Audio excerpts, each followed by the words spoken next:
O cardeal Robert Sarah denunciou nesta quarta-feira, 15 de julho de 2026, no Parlamento Europeu, que a União Europeia está a promover uma nova forma de colonização ideológica sobre a África através da imposição do aborto, da ideologia do gênero e dos chamados direitos sexuais e reprodutivos como condição para a cooperação internacional. Durante sua intervenção no colóquio Europa e África, realizado em Bruxelas, o purpurado guineense apelou repetidamente ao magistério do Papa Leão XIV, do Papa Bento XVI e o Papa Francisco para fundamentar a relação entre ambos os continentes baseada no respeito à soberania cultural e à lei natural.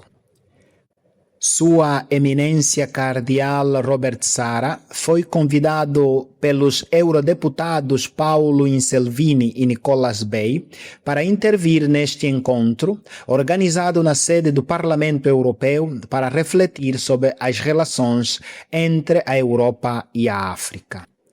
O seu discurso, demarcado conteúdo antropológico, político e religioso, centrou-se na defesa da dignidade da pessoa humana e numa crítica ao que qualificou como a instrumentalização da linguagem e da cooperação internacional para impor determinadas agendas ideológicas.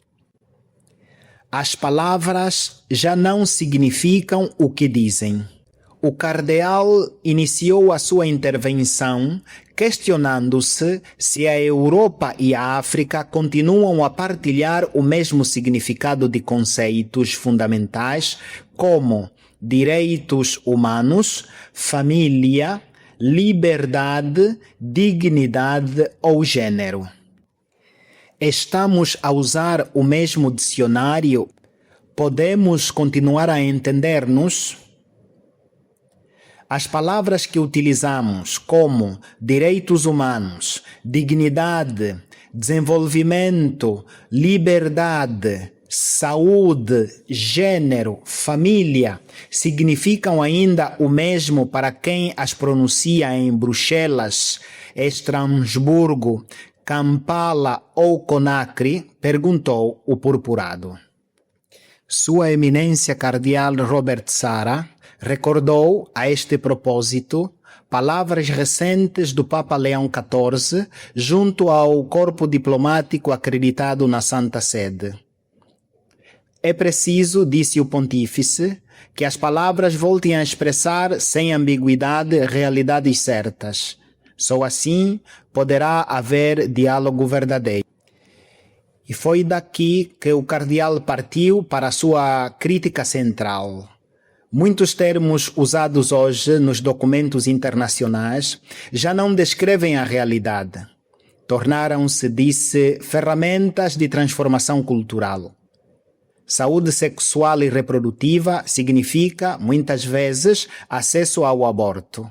Igualdade de gênero pode significar a desconstrução da própria diferença entre homem e mulher.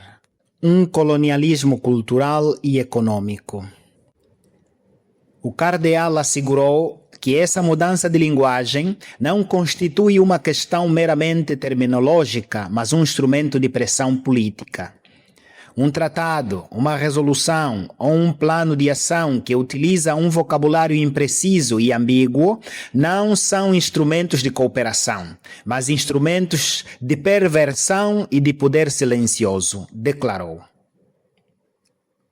Segundo o cardeal, quem controla o significado das palavras, controla também o resultado da negociação, o que desemboca numa forma de neocolonialismo cultural e econômico. Neste contexto, alertou que muitos países africanos recebem pressões para modificar a sua legislação em matérias relacionadas com o aborto, a família ou a identidade sexual como condição para aceder a programas de cooperação ou financiamento internacional.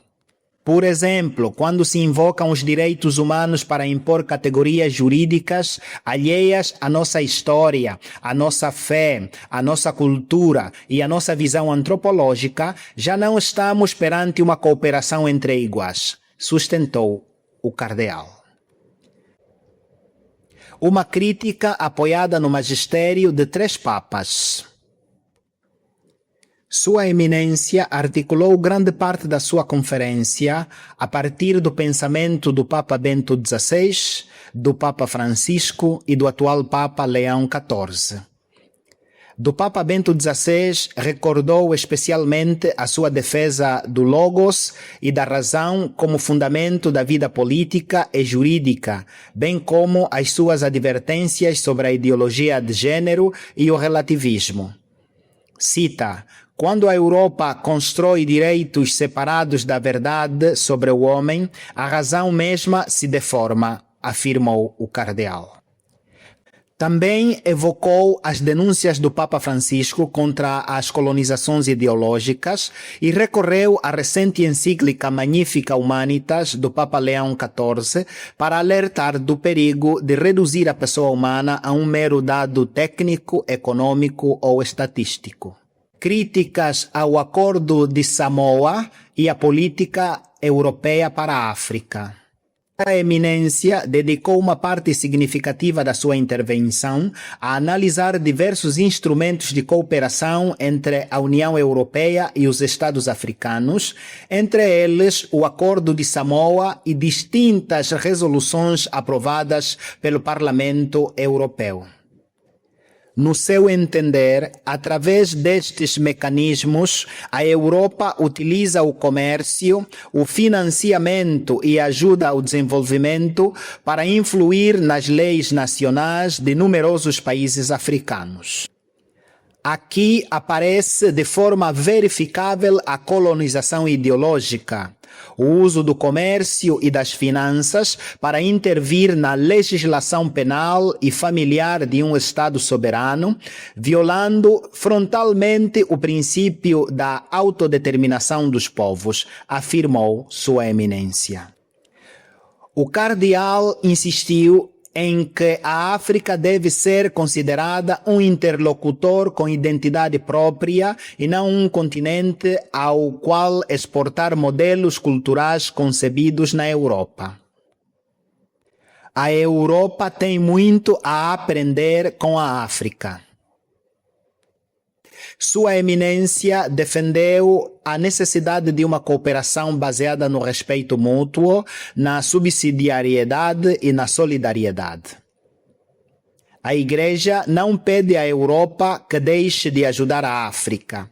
Pede somente que a cultura do poder se transforme numa civilização do amor, afirmou Sua Eminência. Acrescentou ainda que a secularização europeia converte hoje a África num referente espiritual para o Ocidente. A Europa, envelhecida e cansada, tem muito que aprender e receber da África. Assegurou, destacando o vigor da fé, da vida familiar e das vocações em numerosos países africanos. Na parte final da sua intervenção, o cardeal convidou as instituições europeias a rever a linguagem que empregam ao abordar questões relacionadas com a família, a vida, a sexualidade e os direitos humanos. Façam um exame de consciência sério. Ouçam a África, respeitem a sua soberania cultural. Ofereçam uma cooperação livre, não condicionada por agendas ideológicas, pediu aos eurodeputados. Sua Eminência concluiu com um apelo dirigido diretamente aos responsáveis políticos europeus. Vos peço um ato de fé, mas um ato de razão. Verifiquem se as palavras que pronunciam honram realmente a pessoa humana, a família e a liberdade dos povos. Se assim for, a África e a Europa caminharão sempre juntas. Se assim não for, nenhum tratado, por mais bem redigido que esteja, poderá colmar esta distância.